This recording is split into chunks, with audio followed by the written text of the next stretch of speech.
प्राचीन भारत का इतिहास यानी कि एंशियंट हिस्ट्री। इतिहासकार मील ने भारत के इतिहास को 3 भागों में बांटा है, प्राचीन, मध्यकालीन और आधुनिक। प्राचीन भारत का इतिहास 2600 बीसी से स्टार्ट होता है। 2600 बीसी से लेकर 712 या फिर 1192 एडी तक। 712 में क्या हुआ, सिंध आक्रमण हुआ था इसलिए, और 1192 में तराइन का द्वितीय युद्ध हुआ था इसलिए। इन दोनों स्थितियों में धार्मिक और सामाजिक परिवर्तन आए क्योंकि मुगलों द्वारा आक्रमण हुए थे। तो 1192 के बाद मध्यकालीन इतिहास शुरू हो जाता है, जिसमें मुगलों का शासन हुआ, धार्मिक परिस्थितियाँ बदली, सामाजिक परिस्थितियों को बदलाव हुआ। ये परिस्थितियों का बदलाव 1707 तक यानी औरंगजेब की डेथ तक चला, और या फिर 1757 तक यानी कि प्लासी युद्ध तक चला। तो मध्यकालीन भारत का इतिहास 1192 या 712 से लेकर 1707 या फिर 1757 एडी तक माना जाता है। 1707 में औरंगजेब की डेथ, 1757 में प्लासी का युद्ध। इसके बाद के काल को आधुनिक काल को माना जाता है। अगर हम बात करें क्रोनोलॉजी यानी कालक्रम के बारे में, तो सबसे पहले बात करते हैं सिंधु घाटी सभ्यता। सिंधु घाटी सभ्यता 2600 से लेकर 1900 बीसी तक मानी जाती है। इसके बाद आती है उत्तर हड़प्पा काल या फिर अंधकारमय युग। अंधकारमय युग इसलिए कहते हैं क्योंकि सिंधु घाटी सभ्यता के बाद में क्या हुआ उसका कोई साक्ष्य नहीं मिलता, उसके बारे में कोई प्रमाण, उसकी कोई डाटा नहीं मिलता, इसलिए उस काल वक्त को अंधकारमय युग कहते हैं। 1900 बीसी से लेकर 1500 बीसी तक। इसके बाद आता है ऋग्वैदिक काल। 1500 बीसी से लेकर 1000 बीसी तक ऋग्वैदिक काल चला, जिसमें 1000 बीसी में आयरन की खोज हुई, और आयरन की खोज से खेती और युद्ध में काफ़ी ज़्यादा चेंजेस आए। युद्ध के परिणाम आने लगे, खेती आसान हो गई। तो आयरन की खोज 1000 बीसी के अंतर्गत आसपास हो गई थी। उसके बाद जो आता है वो आता है उत्तर वैदिक काल, जिसमें 1000 बीसी से लेकर 600 बीसी तक, क्योंकि 600 बीसी के आसपास महाजनपद बनने लगे। महाजनपद यानी बहुत बड़े बड़े जनपद यानी जनता के रहने का स्थान, मतलब शहर, यानी जनपद यानी शहर, महाजनपद यानी बहुत बड़े बड़े शहर। तो ऐसे करके भारत में 16 ऐसे संघ बन चुके थे महाजनपद के।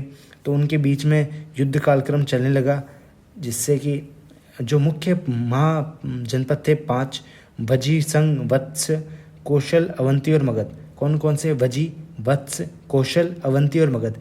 जिनमें से सबसे शक्तिशाली जो रहा वो मगध रहा, जिसका शासन रहा। उसमें रहा था चंद्रगुप्त, और उसके बाद आया बिंदुसार, उसके बाद आया अशोक। अशोक की नीतियों के कारण उनका जो साम्राज्य है उसका संकोचन होने लगा। इसके बाद आता है, अपन ने बात की महाजनपद काल की, जिसमें 16 शहर थे। ठीक है, तो महाजनपद काल कहाँ से कहाँ तक? 600 बीसी से लेकर 322 बीसी तक महाजनपद काल रहा। उसके बाद में मौर्य वंश का शासन आया 322 से लेकर 185 बीसी तक। 322 से लेकर 185 बीसी तक किसका? मौर्य वंश का शासन रहा। मौर्य वंश के बाद में मौर्योत्तर काल आया, मतलब मौर्य वंश के बाद का काल मौर्योत्तर काल। ये मौर्योत्तर काल 185 बीसी से लेकर 319 एडी तक रहा। उसके बाद आता है गुप्त वंश। गुप्त वंश जो रहा वो रहा 319 से लेकर 550 एडी तक। अब हम बात करें, अपन बीच में एडी में आ गए थे, 185 से लेकर 319 एडी। 185 जो है वो है बीसी में, और 319 है जो है एडी में। ये था मौर्योत्तर काल का वक्त। अगर हम बात करें मौर्य वंश और गुप्त वंश, मौर्य वंश और गुप्त वंश दोनों के संस्थापक चंद्रगुप्त नाम से ही थे। तो मौर्य वंश ने शासन किया 322 बीसी से लेकर 185 बीसी तक, और गुप्त वंश ने शासन किया 319 एडी से लेकर, ध्यान रखना गुप्त वंश में एडी आ जाती है, एनीडोमन। तो एनीडोमेन के बाद में 319 से लेकर 550 एडी तक। उसके बाद आता है हर्षवर्धन का समय, 606 से लगाकर 647 एडी तक। हर्षवर्धन के समय में हर्षवर्धन और उसकी बहन का मतलब बराबर का शासन था, परंतु इन्होंने धार्मिक स्थिति पर ध्यान दिया, और बाद में राज्य की स्थितियों पर ध्यान नहीं दिया कि भाई हम इनके जाने के बाद क्या होगा।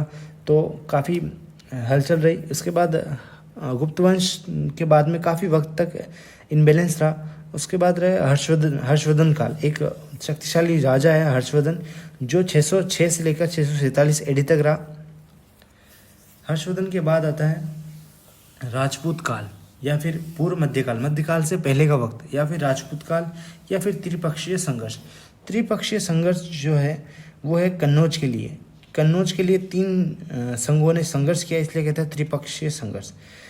जो गुजरात की साइड से अपने पश्चिम के एरिया से आए थे गुर्जर प्रतिहार, और पूरब के एरिया से आए थे पाल, और जो अपने दक्षिण के एरिया से आए थे राष्ट्रकूट। तो राष्ट्रकूट, गुर्जर प्रतिहार और पाल, इन तीनों के बीच में कन्नौज को लेकर युद्ध हुए थे, वो उसको कहते हैं त्रिपक्षीय संघर्ष। तो ये था 750 से लगाकर 1000 AD तक, या फिर 1192 AD तक। ठीक है, इसके बाद शुरू हो जाता है मध्यकालीन इतिहास, जिसमें सल्तनत काल 1206 से लगाकर 1526 AD तक, सल्तनत काल 1526 से लगाकर 1707 या फिर 1857 तक मुगल काल को माना जाता है, क्योंकि 1707 में औरंगजेब की डेथ हुई और 1857 में बहादुर शाह जफर का शासन खत्म हुआ था।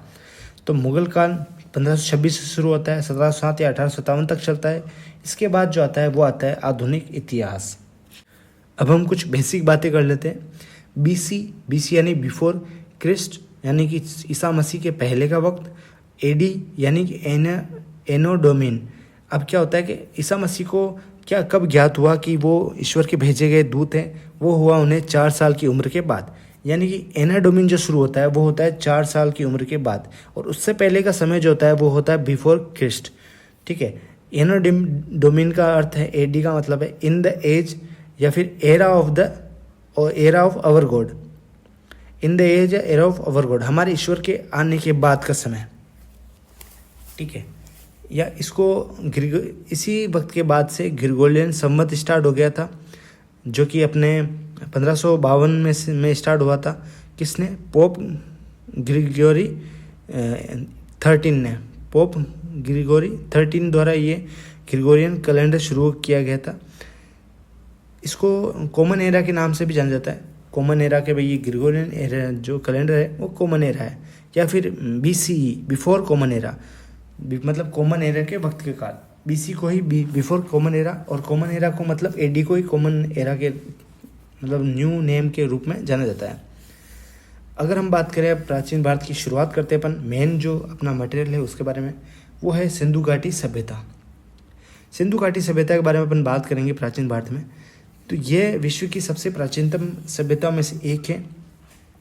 वैसे तो मेसोपोटामिया विश्व की सबसे प्राचीनतम सभ्यता मानी जाती है, पर हाल ही में पता चला है कि सिंधु घाटी सभ्यता मेसोपोटामिया से भी प्राचीन है।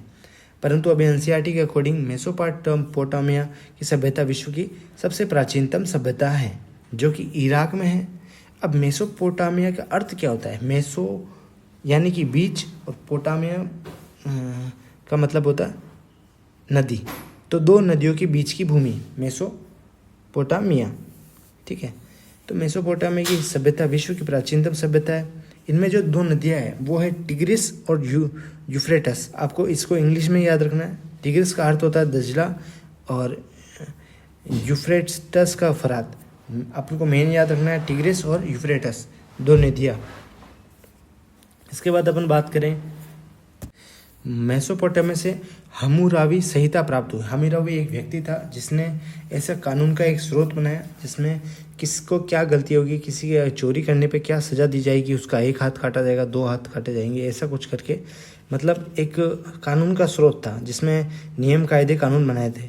तो पहली बार विश्व का सबसे प्राचीनतम आचार संहिता जो बनाई थी वो थी हम्मुराबी संहिता। ये हम्मुराबी संहिता कहाँ से प्राप्त होती है? मेसोपोटामिया से। अब मेसोपोटामिया को इतना महत्वपूर्ण क्यों? क्योंकि वहाँ पर शहर बसे हुए हैं, वहाँ पर भाषा का विकास है, वहाँ पर कृषि है, वहाँ पर कानून का विकास भी हुआ है, तो इसलिए मेसोपोटामिया इम्पोर्टेंट है। हम्मुराबी संहिता कहाँ से प्राप्त हुई है विश्व की? मेसोपोटामिया। इसमें जो इम्पोर्टेंट है वो है हम्मुराबी संहिता, और टिग्रिस और यूफ्रेटस 2 नदियाँ, ये याद रखना है। सिंधु घाटी सभ्यता एक नगरीय सभ्यता है। ये सभ्यता अपनी सुदृढ़ जल निकासी के लिए प्रसिद्ध है। इसकी निकासी बहुत से अच्छी है, इसलिए क्योंकि हर घर से नाली निकली हुई है, हर घर से नाली एक बड़ी नाली में जा रही है, और वो बड़ी नाली शहर के मुख्य नाली से जाकर मिलती है। ठीक है, इसलिए यहाँ की व्यवस्था को सुदृढ़ जल निकासी व्यवस्था कहा जाता है, और ये काफ़ी प्रसिद्ध है। अब अपन बात करते हैं समय की। तो 1826 में चार्ल्स मेसन ने सर्वप्रथम इस पर प्रकाश डाला था। चार्ल्स मेसन ने देखा था सबसे पहले 1826 में। 1826 के बाद में 27 साल बाद में 27 साल बाद 1853 में अलेक्जेंडर कनिंघम ने भी हड़प्पा का सर्वे किया, पर इसने खोज करने की कोशिश की पर नहीं हो पाया। और 1856 में जॉन बर्टन और विलियम बर्टन को लाहौर से कराची तक रेलवे लाइन बिछानी थी, तो इस बीच में हड़प्पा की ईंटों का उन्होंने गलती से प्रयोग कर लिया था 1856 में। यही बात उन्होंने अलेक्जेंडर कनिंघम को बताई और अलेक्जेंडर कनिंघम 1856 में दूसरी बार हड़प्पा का सर्वे करने आए थे और उन्होंने थोड़ा बहुत उत्खनन भी किया। तो 1856 में अलेक्जेंडर कनिंघम। अब हम बात करते हैं कि एएसआई की स्थापना कैसे हुई। तो सबसे पहले 1 नवंबर 1885 जब अपने 57 की क्रांति हो रही थी, तो उस दौरान 1 नवंबर 1885 में महारानी विक्टोरिया घोषणा पत्र जारी हुआ, जिसकी अंतिम घोषणा में अन्य कोई सुझाव के लिए जगह छोड़ी गई थी। तो 1861 में एएसआई की स्थापना कर दी, यानी भारतीय पुरातत्व विभाग की स्थापना कर दी 1861 में। और एएसआई की स्थापना के वक्त गवर्नर जनरल कौन था? Lord cunning. और अलेक्जेंडर कनिंघम को एएसआई का जनक माना जाता है, क्योंकि अलेक्जेंडर कनिंघम के प्रयासों से ही एएसआई की स्थापना हो पाई। अगर बात करें इसके कानून के बारे में, तो 1904 में एंशियंट मोनूमेंट प्रिजर्वेशन एक्ट लागू हुआ था, यानी कि प्राचीन स्मारक संरक्षण अधिनियम, जो कि गवर्नर जनरल कर्जन के द्वारा पारित किया गया था। और सर जॉन मार्शल को एएसआई का महानिदेशक नियुक्त किया था। तो किसको? सर जॉन मार्शल, नाम याद रखना, सर जॉन मार्शल को एएसआई का महानिदेशक नियुक्त किया गया था। 1921 में सर जॉन मार्शल ने दयाराम साहनी को तो हड़प्पा का और 1922 में रखलदास बनर्जी को मोहनजोदड़ो का उत्खननकर्ता नियुक्त किया और उत्खनन करवाया। तो 1921 में किसको? दयाराम साहनी हड़प्पा, 1922 रखलदास बनर्जी मोहनजोदड़ो। तो दोनों को सेपरेटली अलग से याद रखना है। 1924 में जब सर जॉन मार्शल को सिंधु घाटी सभ्यता और हड़प्पा की मतलब प्रॉपर पता चल गया भाई ऐसी कोई है, तो उन्होंने घोषणा करवा दी कि हमें एक सभ्यता का पता चला है। तो 1924 में सर जॉन मार्शल ने घोषणा कर दी। इस सिंधु घाटी सभ्यता को सिंधु सरस्वती घाटी सभ्यता भी कहते हैं, क्योंकि सिंधु ये जो इंडिया की तरफ है वो वाले एरिया में सरस्वती नदी पर ज़्यादातर बसी हुई है, इसलिए इसको सिंधु सरस्वती घाटी सभ्यता भी कहते हैं। एक इतिहासकार थे पिगट ने कहा है, पहले हड़प्पा को कहा कि हड़प्पा एक राजधानी है, फिर कहा मोहनजोदड़ो को, फिर कहने लगे कि हड़प्पा और मोहनजोदड़ो दोनों ही सिंधु घाटी सभ्यता की राजधानी है, यानी कि जुड़वा राजधानी है। तो पिगट ने क्या कहा? मोहनजोदड़ो और हड़प्पा को सिंधु घाटी सभ्यता की जुड़वा राजधानी है। अगर हम बात करें विस्तार की, तो ये विश्व का सबसे बड़ी सभ्यता है। कौन सी? सिंधु घाटी सभ्यता। इसका क्षेत्रफल लगभग 13 लाख वर्ग किलोमीटर क्षेत्र में फैली हुई है और ये 3 देशों में विस्तृत है, भारत, पाकिस्तान और अफगानिस्तान। और इसका आकार जो है वो है त्रिभुजाकार में ये फैली हुई है। और इसके काल को कांस्ययुगीन सभ्यता का काल भी कहा जाता है, क्योंकि इसमें कांस्य के बर्तन भी और कांस्य का प्रयोग किया जाता था। अगर हम बात करें कि कहाँ तक फैली हुई थी, तो अगर अपन ऊपर की तरफ जाए, उत्तर की दिशा में, तो कश्मीर में मांडा, कश्मीर में कौन सी जगह? मांडा, जो कि चिनाब नदी, हर सभ्यता एक नदी के पास में विकसित होती थी। तो कश्मीर में कौन सी जगह? मांडा। कौन सी नदी? चिनाब नदी। तो हर जगह की दोनों चीज़ें याद रखनी है, जगह और नदी के बारे में। तो चिनाब नदी पर मांडा यानी कश्मीर में। अगर अपन नीचे दक्षिण में जाए तो आता है देमाबाद, ये आता है महाराष्ट्र में। महाराष्ट्र में कौन सी जगह? देमाबाद। कौन सी नदी? प्रवरा नदी। अब हम बात जाते हैं पूर्व में, यानी कि यूपी साइड में, तो वहाँ पर है आलमगीरपुर। आलमगीरपुर जो है वो हिंडन नदी के किनारे पे है। कौन सी नदी किनारे? हिंडन नदी किला। और हम बात करें पश्चिमी क्षेत्र में, जहाँ जाते हैं अपन बलूचिस्तान में जो एरिया है वो सुतका गेडोर। क्या नाम है? सुतका गेडोर। ये नाम याद रखना है, सुतका गेडोर, बलूचिस्तान। जो ये है वो दाश्क नदी की किनार पे, मतलब दाश्क नदी के किनारे पर है। एक और जगह है जो कि अफगानिस्तान में है, शोरतुगाई। क्या नाम है? शोरतुगाई। और नदी का नाम है ऑक्सस नदी। नाम याद रखना है। शोरतुगन कहाँ पर है? अफगानिस्तान में। कौन सी नदी? ऑक्सस नदी के किनारे पर शोरतुगाई है। तो वापस से रिपीट कर देता हूँ 1 बाय 1। मांडा जो कि कश्मीर में है, चिनाब नदी किनारे है। इसके ऑपोजिट में है देमाबाद जो कि महाराष्ट्र में है, प्रवरा नदी के किनारे पर है।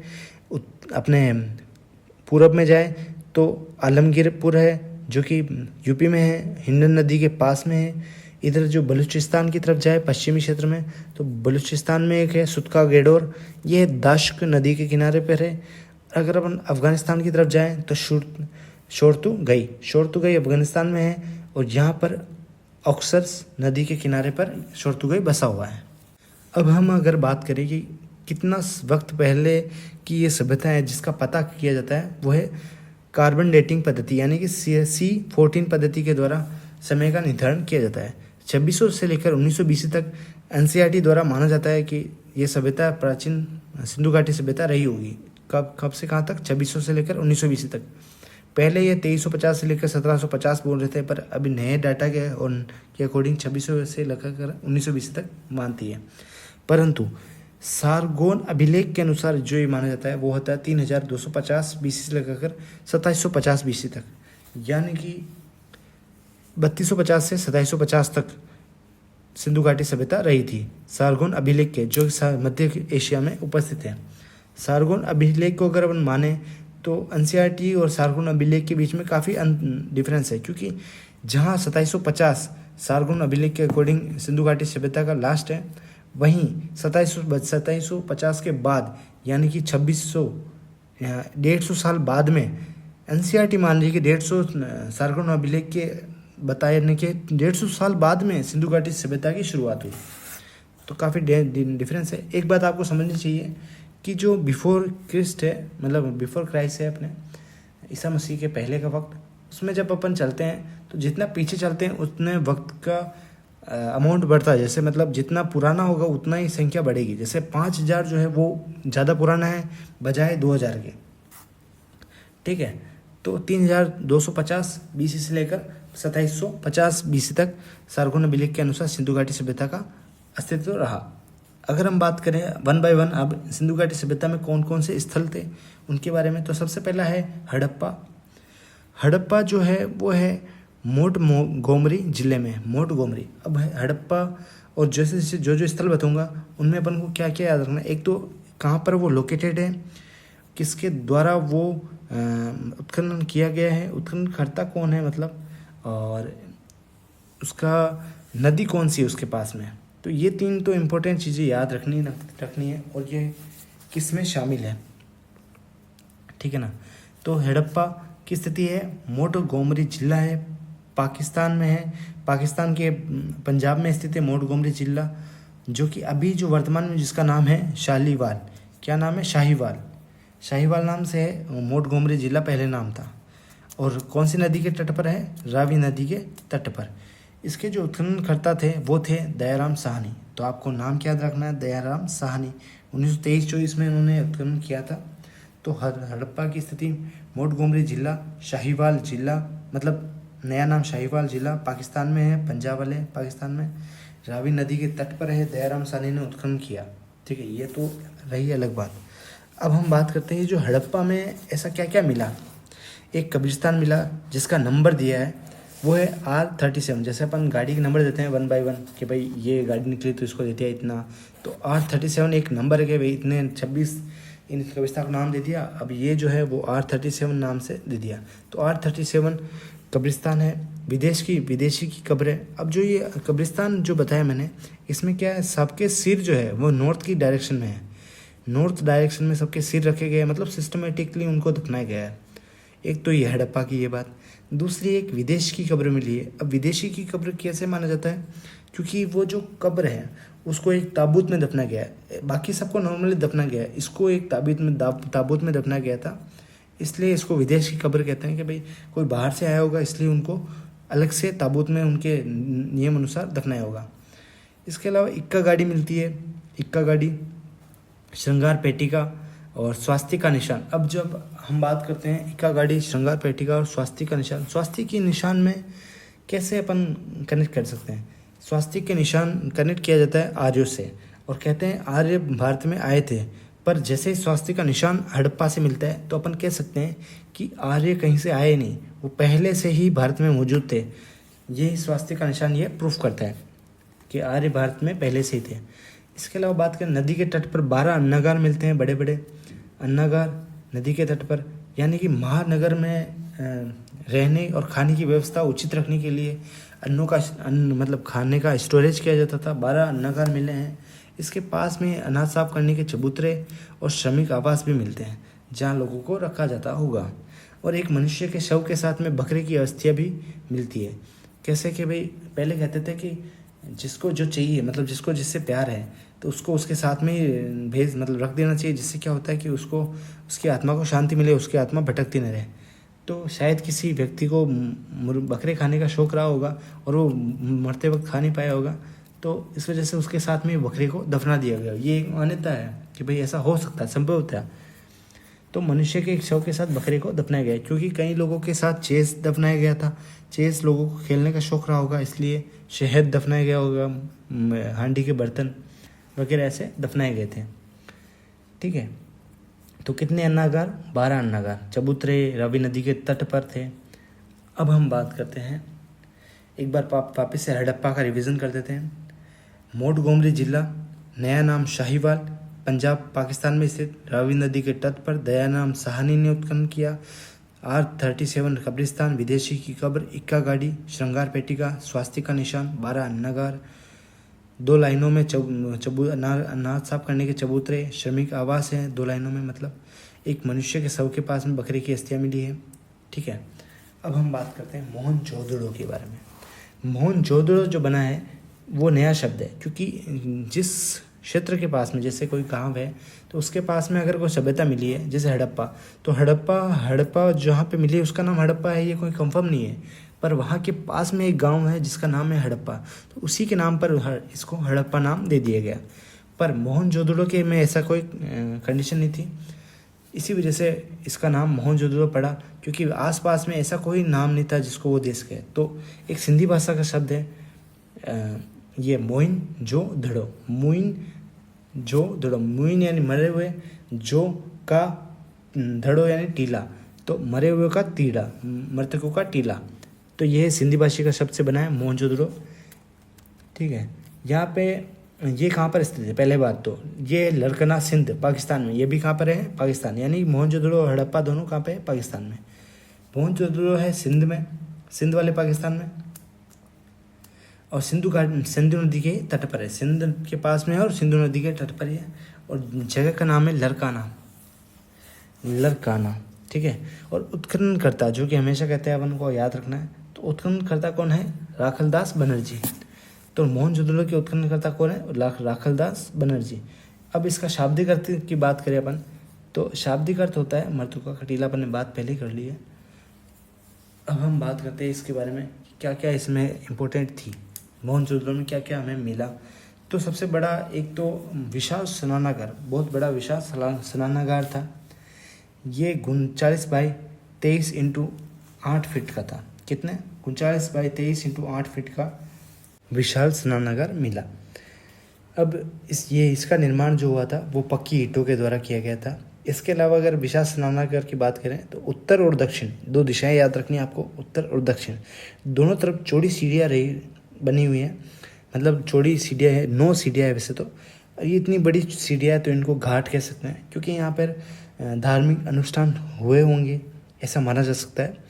और जल रिसाव को रोकने के लिए यहाँ पर बिटुमिनस का लेप किया गया। बिटुमिनस यानी एक कोयले की प्रजाति होती है, इसमें कोयला और जिप्सम मिलाकर बिटुमिनस का लेप किया जाता है। कोयले की वैरायटी होती है बिटुमिनस, तो बिटुमिनस का लेप किया गया। और उत्तर की दिशा में, उत्तर और दक्षिण की दिशा में चौड़ी सीढ़ियाँ हैं, और उत्तर की दिशा में 6 वस्त्र बदलने के कक्ष। अब 6 वस्त्र बदलने के कक्ष बनाए ऐसे हैं तो लगता है कि प्राइवेट तो नहीं है, ये सार्वजनिक है।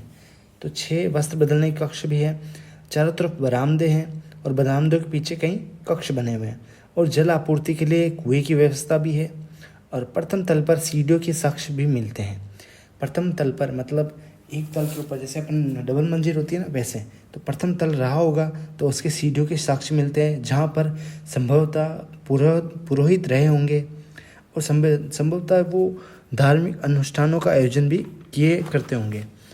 अब बात करते हैं सर जॉन मार्शन ने जब इस विशाल स्नानागार को देखा तो उन्होंने कहा कि यह उस वक्त का तत्कालीन समय की आश्चर्यजनक इमारत है, कि ऐसा कैसे हो सकता है कि इतना पुराना ऐसी व्यवस्था। ठीक है, तो सर जॉन मार्शल ने इसे तत्कालीन समय की आश्चर्यजनक इमारत कहा है। अब हम बात करते हैं मोहनजोदड़ो में पुरोहित राजा की मूर्ति के बारे में। तो मोहनजोदड़ो में पुरोहित राजा की मूर्ति कहाँ प्राप्त हुई? मोहनजोदड़ो में। ये जो मूर्ति है ध्यान की अवस्था में है और इन्होंने शाल ओढ़ रखी है। इसके अलावा शाल के ऊपर कशीदा कार्य किया हुआ है। और अगर अपन देखेंगे तो इनके जो पुरोहित राजा है वो कैसे माना जाता है, उनके क्या सिर के ऊपर एक गोले सी रिंग के समान एक ताज बना हुआ है, सिर के बाल भी नहीं है उनके, ऐसे करके पुरोहित राजा की मूर्ति है एक। इसके अलावा एक नर्तकी की मूर्ति भी है जिसका निर्माण लोस्ट वैक्स कास्टिंग तकनीक, यानी कि लोस्ट वैक्स कास्टिंग तकनीक, मोम लुप्त तकनीक, मतलब पहले मोम की एक गुड्डिया बना, जो मतलब मूर्ति बनानी वो बनाई, उसके बाद में उसके ऊपर ऐसे फिटिंग की मिट्टी की, फिर में से उसमें से मोम को पिघला के निकाल दिया, जो बचा उसमें मेटल डालकर मूर्ति का निर्माण कर दिया। तो लॉस्ट वैक्स का लॉस्ट करके कास्टिंग तकनीक, कास्टिंग द्वारा मूर्ति का निर्माण, तो लॉस्ट वैक्स कास्टिंग तकनीक द्वारा नर्तकी की मूर्ति का निर्माण किया गया है। ये कांस्य की बनी हुई है। किसकी बनी हुई है? कांस्य की। इस वजह से मतलब कांस्य युगीन भी कहते हैं, इसमें काफ़ी चीज़ें कांस्य की बनी है इसलिए। तो कांस्य की बनी हुई है और नग्न अवस्था में है और ये केवल आभूषण धारण किए हुए हैं, नग्न अवस्था में और आभूषण धारण किए हुए हैं। आभूषण में भी एक हाथ में तो चूड़ियाँ हैं और दूसरे हाथ में ताबीज और कड़ा है, और गले में क्या है? हार। तो एक हाथ में चूड़ियाँ, दूसरे हाथ में ताबीज और कड़ा और गले में हार। और किस अवस्था में है? भारतीय नृत्य की त्रिभंगा शैली में। कौन सी शैली में? त्रिभंगा शैली में खड़ी है। ठीक है, तो ये रही नर्तकी की मूर्ति के बारे में। तो लॉस्ट वैक्स कास्टिंग तकनीक से बनी, कांस्य की बनी, नग्न अवस्था में, आभूषण धारण की हुई, एक हाथ में चूड़ियाँ, दूसरे हाथ में ताबीज व कड़ा, गले में हार और त्रिभंगा शैली में खड़ी। इसके बाद अपन बात करते हैं विशाल अन्नागार के बारे में। ये जो है विशाल अन्नागार, ये मोहनजोदड़ो की, ध्यान से सुनना, मोहनजोदड़ो की सबसे बड़ी इमारत है। कि भाई इतना बड़ा मोहनजोदड़ो में और कुछ भी नहीं था, तो सबसे बड़ी इमारत है विशाल अन्नागार। विशाल अन्नागार और मोहनजोदड़ो में महाविद्यालय भी थे, सामुदायिक भवन भी थे, और मोहनजोदड़ो से सूती कपड़े के साक्ष्य मिलते हैं और हाथी के कपाल खंड मिलते हैं। ठीक है, तो कौन क्या क्या? विशाल अन्नागार है जहाँ पर मोहनजोदड़ो की सबसे बड़ा इमारत है विशाल अन्नागार। महाविद्यालयों के साक्ष्य हैं, सामुदायिक भवन के साक्ष्य हैं, सूती मतलब सामुदायिक भवन या महाविद्यालय रहा होगा, सूती वस्त्र के कपड़े के साक्ष्य हैं, हाथी के कपाल खंड मिले, मतलब हाथी से तो परिचित थे। ठीक है, यहाँ से मेसोपोटामिया की मोहर भी मिली है, जिससे पता चलता है कि उन्होंने विदेशी व्यापार का भी साक्ष्य है, विदेशी व्यापार भी किए जाते होंगे। तो मेसोपोटामिया की मोहर भी यहाँ से प्राप्त होती है। कहाँ से? मोहनजोदड़ो से। अब इम्पोर्टेंट बात है कि मोहनजोदड़ो से घोड़े के दांत के भी अवशेष मिलते हैं, यानी कि घोड़ों से भी वो परिचित रहे होंगे, क्योंकि काफ़ी बार पूछा जाता है कि घोड़ों से परिचित थे या नहीं थे। तो अभी 3 साक्ष्य मिल चुके हैं, तो ऐसा माना जाता है कि घोड़ों से परिचित थे। ठीक है, तो सिंधु घाटी सभ्यता घोड़ों से परिचित थी, तो घोड़े के दांत मिलते हैं मोहनजोदड़ो में। इसके अलावा शंख या हाथी दांत कुछ है जिसका पैमाना मिलता है, एक पैमाना जैसे अपने स्केल होती है वैसे, या तो वो शंख है या फिर हाथी का दांत है, तो शंख या हाथी के दांत का पैमाना मिलता है। इसके अलावा पशुपतिनाथ की मुहर एक मिलती है, एक मुहर है जिसमें एक व्यक्ति है जिसके सींग है और वो ध्यान की अवस्था मतलब प्लाक्टी मार के बैठा है और दोनों हाथ घुटने पर रखे हुए हैं। तो ऐसा एक मुहर है जिसको सर जॉन मार्शल ने कहा है कि वो पशुपतिनाथ है या फिर आद्य शिव है, शिव का शुरुआत का रूप जो है वो है। तो सर जॉन मार्शल ने इसे पशुपतिनाथ या आद्य शिव का, ये पशुपतिनाथ रियल में तो काठमांडू नेपाल में है।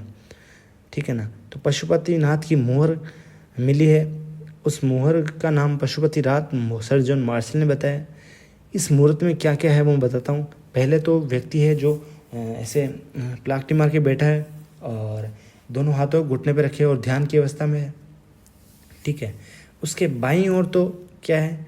गेंडा और भैंसा, और दाईं ओर क्या है? बाघ और हाथी, और उसके सामने की तरफ में 2 हिरण बने हुए हैं। तो क्या क्या है? गेंडा और भैंसा कहाँ पर है? बाईं ओर। दाईं ओर क्या है? बाघ और हाथी, मतलब बाघ और हाथी जो कि 2 शक्तिशाली जानवर है, वो तो है दाईं ओर। गेंडा बहुत भारी और भैंसा भी बहुत भारी, तो दोनों भारी भारी आइटम कहाँ पर है? मतलब भैंसा भी तेज दौड़ता है, गेंडा भी तेज, मतलब शरीर से दोनों एक जैसे लगते हैं, इसलिए बाईं तरफ मान लेते हैं। बाघ और हाथी हाथी तो बहुत बड़ा और बाघ भी ताकतवर फुर्तीला, तो वो भी दाईं तरफ, ठीक है। और नीचे दो, मतलब सामने की तरफ दो हिरण, ऐसे याद रखना है, कोशिश करना बस याद रखने की। यहाँ से, कहाँ से, मोहनजोदड़ो से, यहाँ पे कोई भी कब्रिस्तान नहीं मिला, जिसका तात्पर्य है कि यहाँ पे लोग दाह संस्कार किया करते होंगे। अब जब ये बात आती है कि यहाँ पर कोई कब्रिस्तान नहीं है और यहाँ पर लोग दाह संस्कार किया करते होंगे, तो इसको मृतकों का टीला क्यों कहते हैं? मृतकों का टीला इसलिए कहते हैं क्योंकि यहाँ पे बहुत सारी अस्थियाँ मिली है, लोगों की मरे हुए लोगों की बहुत सारी अस्थियाँ मिलती गई है, तो इसलिए मृतकों का टीला गया। अरे अब आप कह रहे हैं मरे हुए लोगों की अस्थियाँ मिली है तो क्या पता दफनाया गया हो? नहीं, ये अस्थियाँ जो है अव्यवस्थित है, मतलब ऐसे सीधे तौर पर नहीं रखी गई कि मतलब कब्रिस्तान की फॉर्म में, ये बस कहीं कहीं कोई इधर पड़ा है, कोई उधर पड़ा है, किसी आधे सामान की इधर कहीं, तो ये ऐसे जैसे चोट खाई हुई अस्थियाँ, मतलब कुछ दुर्घटना बस या बाढ़ या कुछ है जिसकी वजह से इनकी मौत हुई है, तो इसलिए वहाँ पर कहते हैं कि भाई दाह संस्कार रहा होगा और कब्रिस्तान नहीं मिलता वहाँ पर, ठीक है ना, इसलिए। अब हम तीसरे साइट के बारे में बात करेंगे जो कि है लोथल, और ये है अपने भारत में यानी कि गुजरात में। कहाँ पर है? लोथल। लोथल के उत्खननकर्ता जो है वो रघुनाथ राव है। अब अभी जो दयाराम साहनी और जो थे वो तो याद रखना आसान था, क्योंकि दयाराम साहनी कहाँ के थे? किसके? हड़प्पा के। दयाराम साहनी हड़प्पा के उत्खननकर्ता थे। और मोहनजोदड़ो कौन थे? राखलदास बनर्जी। तो राखलदास बनर्जी और दयाराम साहनी याद रखना आसान है। पर लोथल के कौन थे उत्खननकर्ता? वो है रघुनाथ राव या फिर SR राव। SR राव, रघुनाथ राव या SR राव, ठीक है। इनकी स्थिति कहाँ पर है मैंने बताई? गुजरात में। किस नदी के किनारे? ये है भोगवा नदी के किनारे। लोथल कहाँ पर है? भोगवा नदी के किनारे। ये अहमदाबाद के पास वाला एरिया है लोथल, वहाँ पर है। तो भोगवा नदी के किनारे है। यह एक व्यापारिक नगर है। गोदीवाड़ा या डाकयार्ड यहाँ मिलता है, मतलब छोटा बंदरगाह, यहाँ पे नावें वावें बनाई जाती रही होगी। और यह गोदीवाड़ा सिंधु घाटी सभ्यता की सबसे बड़ी कृति है। अगर अपन मोहनजोदड़ो की अगर बात करें तो वह है विशाल, क्या चीज़? विशाल अन्नागार। किसका? मोहनजोदड़ो की सबसे बड़ी इमारत। और अगर अपन सबसे बड़ी कृति अगर सिंधु घाटी सभ्यता की देखें तो है गोदीवाड़ा। कौन सा है? लोथल का। लोथल का गोदीवाड़ा सिंधु घाटी सभ्यता की सबसे बड़ी कृति है। यहाँ पर मनके के कारखाने मिलते हैं, चावल और बाजरा के साक्ष्य मिलते हैं। वैसे तो गेहूँ, जौ और सरसों के सब जगह से मिलते हैं साक्ष्य, पर जो चावल और बाजरा के जो साक्ष्य मिलते हैं वो यहाँ से मिलते हैं। कहाँ से? लोथल से। तो ऐसा भी रहा हो सकता है कि भाई कोई बाहर से आया हो तो वो साथ में लाया हो चावल या बाजरा, पर अपन को साक्ष्य मिले तो अपन मानते हैं चावल और बाजरा के साक्ष्य कहाँ से मिलते हैं? लोथल से। और फारस की मोहर जो कि गोलाकार और बटननुमा है, ये मिलती है। फारस की मोहर मिली है, मतलब वापस से ये विदेशी व्यापार के साक्ष्य मिलते हैं कि ये विदेशी व्यापार करते रहे होंगे, ठीक है। घोड़े की मरण मूर्तियाँ यानी मिट्टी की बनी हुई मूर्तियाँ जिनको सेका गया हो, पकाया गया हो। घोड़ों की मूर्तियों से अपन कह सकते हैं कि घोड़ों के साक्ष्य दो हो गए। एक तो घोड़े के दांत अपन को जहाँ मिले थे ये अपने मोहनजोदड़ो में, और अपन घोड़ों की मृंड मूर्तियाँ यानी कि मिट्टी की बनी हुई मूर्तियाँ, मतलब घोड़े को देखा है तभी बनी होगी, तो दूसरा साक्ष्य ये हो गया, यानी घोड़े से परिचित थे, ठीक है। अगर हम बात करें चक्की के दो पार्ट मिले यहाँ पे, कहाँ से? लोथल से।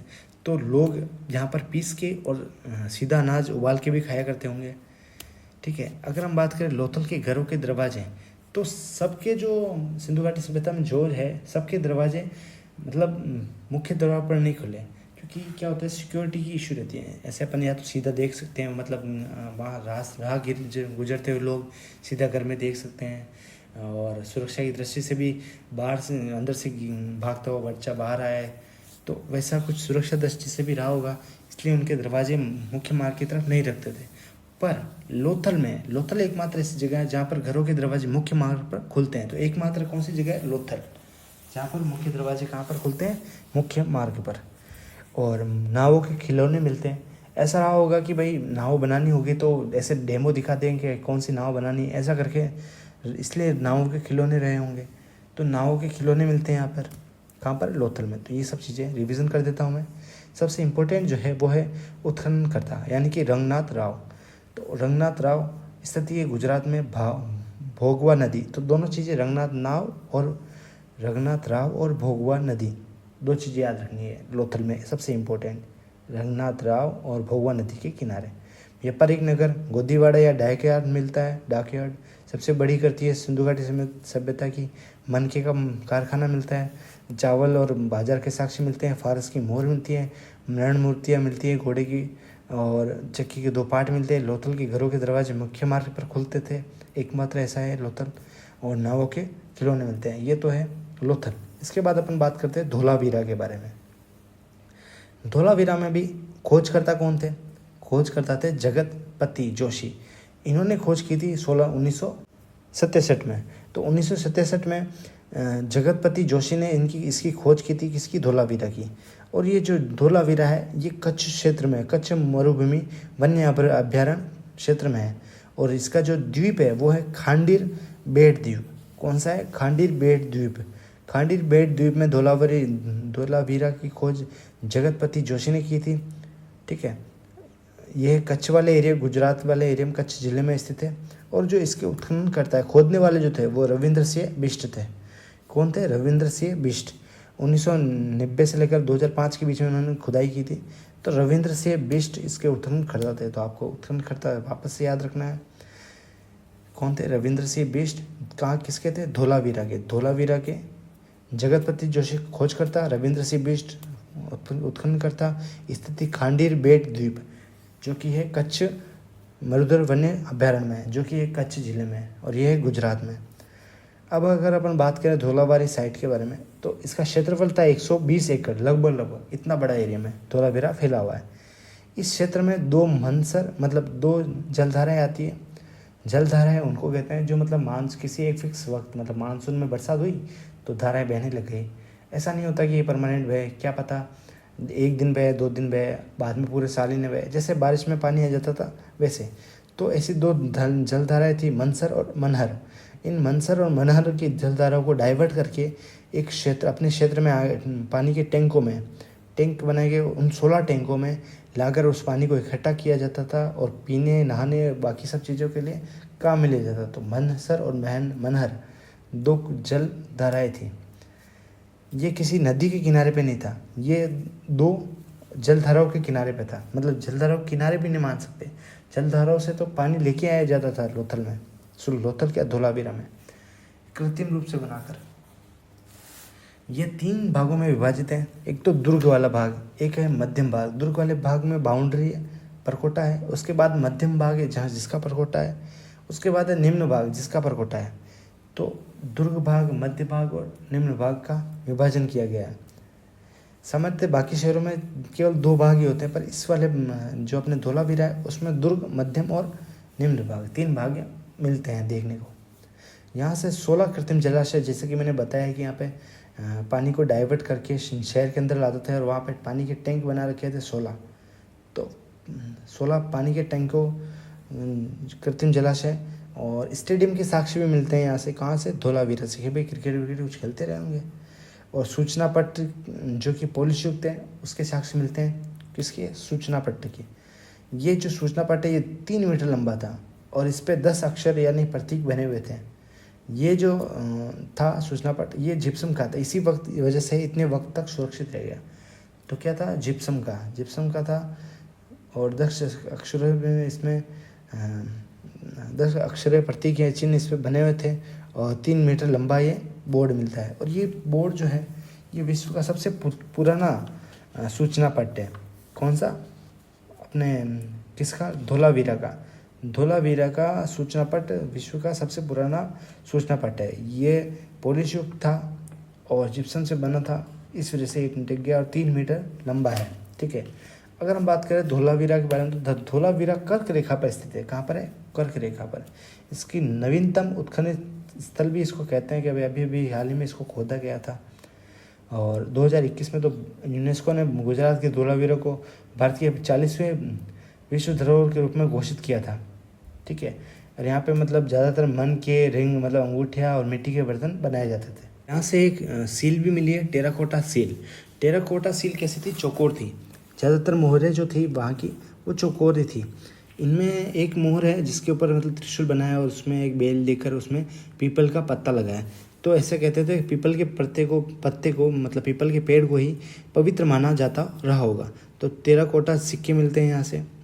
और अगर हम बात करें अपन चुन्हू दड़ो की बात करने से पहले मैं एक बार धोलावीरा का रिवीजन कर देता हूँ। किसने खोज की? जगतपति जोशी ने। रविंद्र सिंह बिष्ट इस उत्खनन करता थे। खांडीरबेट द्वीप पर ये धोलावीरा स्थित है जो कि कच्छ में है। इसका क्षेत्रफल 120 एकड़ लगभग है। मनसर और मनहर ये है जलधाराएं, इनके ऊपर ये मतलब स्थित था और ये किसी भी नदी के किनारे स्थित नहीं था। मलहर और मनसर से पानी लेके आया जाता था शहर में और डिवाइड किया करता था। 16 टैंकों में विभाजित किया जाता। तो 16 कृत्रिम जलाशय भी यहाँ पे मिलते हैं। दुर्ग, मध्य और निम्न भाग को शहरों में बांटा गया है। शहर को 3 भागों में है, दुर्ग, मध्य और निम्न भाग में। यहाँ पर 16 कृत्रिम जलाशय थे। स्टेडियम के साक्ष्य उनको यहाँ देखने को मिलते हैं कि भाई स्टेडियम भी रहा होगा। सूचना पट्ट और पुलिस युक्त है, जिप्सम के बने हुए 10 अक्षरों वाला लकड़ी का 3 मीटर लंबा बोर्ड मिला है यहाँ पे। जिप्सम से बने 10 अक्षरों का प्रतीक वाला लकड़ी का 3 मीटर लंबा बोर्ड मिला है यहाँ पे। और ये विश्व का प्राचीनतम सूचना पट है। इतना अपन पढ़ा और ये भी पढ़ा कि कर्क रेखा पर स्थित है। उत्खननकर्ता नवीनतम उत्खननित स्थल है। 2021 में इसको 40वें यूनेस्को के विश्व धरोहर के रूप में घोषित किया था। मनको रिंग और मिट्टी के बर्तन यहाँ बनाए जाते हैं। टेराकोटा सील यहाँ से मिनी है जो चौकोर है और यहाँ पे पीपल के वृक्ष की पवित्रता को बताता है। अब बात करते हैं चुन्हू दड़ो कहाँ पे स्थित है? पाकिस्तान यानी कि पंजाब में।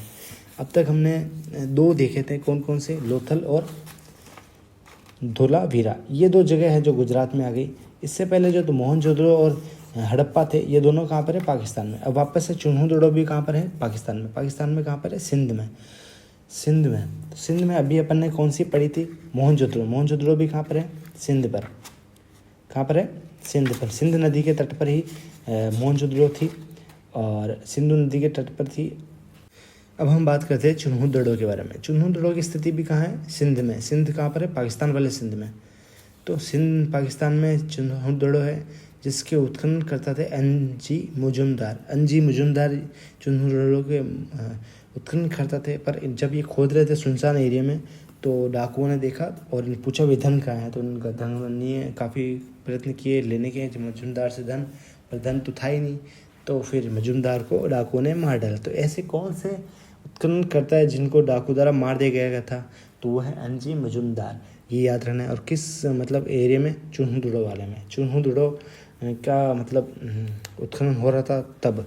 कहाँ पर है ये? सिंध पाकिस्तान में। ठीक है ना। ये औद्योगिक नगरी थी। यहाँ मनके बनाने के बहुत बड़े बड़े कारखाने मिलते हैं। कुत्ते बिल्ली के पीछे करने के साक्ष्य मिलते हैं। अब कुत्ते बिल्ली के पीछे करने के साक्ष्य कैसे मिलते हैं? इसमें क्या होता है? 2 मतलब बिल्ली के पैर और पीछे कुत्ते के पैर बने हुए पीछे मतलब पीछा करते हुए और स्पीड से मतलब तेज़ी से बने हुए हैं। एक के बाद एक यहाँ पे दूसरा वहाँ पे। और आगे से टर्न लेते हुए बिल्ली के टर्न लेते हुए के निशान भी कुत्ते के ऐसे जैसे पैर घूमते हैं ना वैसे निशान बने हुए। तो कुत्ते द्वारा बिल्ली का पीछा करने के साक्ष्य भी यहाँ से मिलते हैं। कहाँ पे से? चुन्हू दड़ो से। लिपस्टिक के अवशेष मिलते हैं। लिपस्टिक भी लगाते होंगे। और कार्नेलियन मनके के साक्ष्य मिलते हैं। अब कार्नेलियन मनका क्या है? ये जो लाल मनके होते हैं ना वो होते हैं कार्नेलियन मनके। ठीक है ना। सबसे ज़्यादा तो ताजमहल में सबसे ज़्यादा कार्नेलियन मनके का यूज़ किया गया है। अगर अपन याद रखने की कोशिश करें तो कार्नेलियन मनके लाल कलर के होते हैं और ताजमहल में बहुत ज़्यादा यूज़ लिया गया। ठीक है। अगर हम अब बात करें सुरकोटड़ा नाम से ही ऐसा लगता है कहाँ से है? सुरकोटड़ा गुजरात में रहा होगा। कोटड़ा जहाँ जाता है गुजरात, तो सुरकोटड़ा कहाँ है? गुजरात। यहाँ पे याद रखना है घोड़े की हड्डियाँ मिली हैं। तो घोड़े के 3 साक्ष्य अपन अपने बात करे थे। तो घोड़े की यहाँ पर हड्डियाँ मिली हैं सुरकोटड़ा में। बीच में अपन ने बात की थी घोड़े की मूर्तियाँ। घोड़ा देखा है तभी घोड़े की मूर्तियाँ बनी होगी। तो घोड़े की मूर्तियाँ के साक्ष्य मिलते हैं, वो भी अपन ने बात कर ली। ठीक है ना। कहाँ पर मिले थे घोड़े की मूर्तियों के साक्ष्य? लोथल में। तो घोड़े के 3 साक्ष्य मिल गए। एक तो मिल गया अपन को लोथल में, मतलब घोड़े की मूर्ति मतलब देखी हो तभी घोड़े की मूर्ति बनी होगी। दूसरा मोहनजोदड़ो से घोड़े के दांत मिल गए, घोड़े के दांत के साक्ष्य मिल गए। और तीसरा भाई अपन बात कर रहे हैं कि सुरकोटड़ा। तो सुरकोटड़ा से क्या मिला है? घोड़े की हड्डियाँ। तो 3 साक्ष्य मिल गए, मतलब घोड़े के से परिचित तो रहे होंगे। अब हम बात करते हैं कुनाल। कुनाल जो है हरियाणा में स्थित है। ये यहाँ पर से 2 चांदी के मुकुट मिले थे। कहाँ से? कुनाल, हरियाणा से। ये लापिस लाजुली, लापिस लाजुली एक प्रकार का स्टोन होता है जो कि ब्लू कलर का होता है, अफगानिस्तान में मिलता है। इसको गरीबों का मनका भी कहते हैं, लापिस लाजुली। हाल ही में 2018 में इस स्थल पर पुनः उत्खनन शुरू किया गया था, पर वापस से बंद कर दिया। तो कुनाल हरियाणा में है, यहाँ पर 2018 में उत्खनन किया गया था। अब हम अपन बात करें धीमाबाद के बारे में, जो कि है महाराष्ट्र में। इसके अंदर 4 कांस्य के रथ मिलते हैं, वो याद रखने, भैंसा, गेंडा और हाथी, ये तीनों के तो रथ मिलते हैं। और एक सिंगल आदमी द्वारा ऐसे मतलब रथ, नॉर्मल रथ जो होता है बैलों द्वारा खींचा वाला, वो एक रथ मिलता है। तो 4 रथ मिलते हैं। कौन कौन से? भैंसा, गेंडा और हाथी। भैंसा, गेंडा और हाथी, और एक नॉर्मल रथ जिसके ऊपर व्यक्ति द्वारा चलाया जा रहा है। तो कांस्य के 4 रथ, ये याद रखना है, कांस्य के बन लेते। कौन से? कांस्य के। कहाँ से? धीमाबाद, महाराष्ट्र से। धीमाबाद, महाराष्ट्र से कांस्य के 4 रथ मिले हैं, गेंडा, हाथी और भैंसे के। अगर हम बात करें अपन नवी साइड जो थी, वो थी रोजदी। आपको 3 जगह है जो रोजदी, रोपड़ और राखीगढ़ी, इन तीनों में डिफरेंस रखना है। सबसे पहले रोजदी। रोजदी कहते हैं रोजदी देऊँ, कि भाई पहले तो रो पचे मथन देऊँ, तो रो जदी देऊँ। तो हाथी के साक्ष्य मिलते हैं रोजदी देऊँ से। रोजदी यानी कि गुजरात। रोजदी गुजरात से हाथी के साक्ष्य मिलते हैं, यानी हाथी की हड्डियाँ मिलती हैं। इसके अलावा ग्राफिटी के साक्ष्य मिलते हैं, मतलब दीवार के ऊपर खोद कर जो बनाए जाते हैं भावना व्यक्त करने के लिए। तो ग्राफिटी के साक्ष्य कहाँ से मिलते हैं? रोजदी से। ठीक है। और है रोपड़। रोपड़ मनुष्य के साथ कुत्ते को दफनाने के साक्ष्य मिलते हैं। कहाँ से? मनुष्य के साथ कुत्ते को दफनाने के साक्ष्य कहाँ से मिलते हैं? रोपड़ से। कि भाई प्रेम रहा होगा कि मालिक के मरते ही कुत्ता 1-2 दिन में मर गया होगा, इसलिए कुत्ते को भी मालिक के साथ ही दफना दिया गया होगा। तो रोपड़ से, रोपड़, कुत्ता रो पड़ा और मर गया, तो रोपड़ पंजाब में एरिया है, वहाँ से। अब हम बात करेंगे 11वीं साइट, जिसका नाम है आमरी। आमरी कौन से स्टेट में? सिंध वाले एशिया में। सिंध पाकिस्तान में है आमरी, और सिंध वाले एरिया में। यहाँ से गेंडों के साक्ष्य मिले। किसके साक्ष्य मिले? गेंडों के। तो आमरी से किसके साक्ष्य मिले? गेंडों के। इसके अलावा अब बात करते हैं 12वें नंबर की, जो है बनावली है। बनावली जो है हरियाणा के घग्गर नदी के तट से प्राप्त होती है। इसमें जो उत्खनन करता है वो है रविंद्र सिंह बिष्ट। ये वही रविंद्र सिंह बिष्ट है जिन्होंने धोलावीरा के भी उत्खनन करता रहे थे। तो उत्खनन रविंद्र सिंह बिष्ट, धोलावीरा और बनावली दोनों के उत्खननकर्ता कौन है? रविंद्र सिंह बिष्ट। मिट्टी के से निर्मित हल्का खिलौना यहाँ से प्राप्त हुआ। मिट्टी से निर्मित हल्का खिलौना यहाँ से प्राप्त हुआ है, और घग्गर नदी के तट पर है, हरियाणा में है। कौन सी साइट है? बनावली, हरियाणा। घग्गर नदी पे रविंद्र सिंह बिष्ट, मिट्टी के बर्तन, मिट्टी से निर्मित हल्का खिलौना यहाँ मिलता है। और धावन पात्र यानी कि वॉश बेसिन।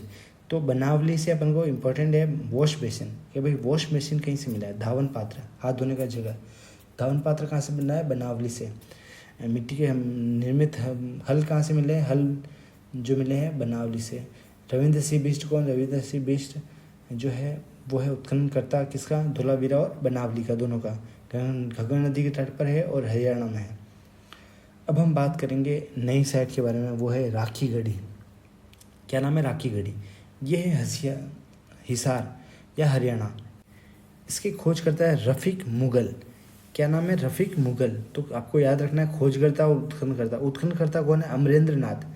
तो राखीगढ़ी के उत्खननकर्ता कौन है? अमरेंद्र नाथ। और खोजकर्ता कौन है? रफ़ीक मुगल। सिंधु घाटी सभ्यता का सबसे बड़ा स्थल है ये। कौन सा? राखीगढ़ी। सुनने के लिए धन्यवाद।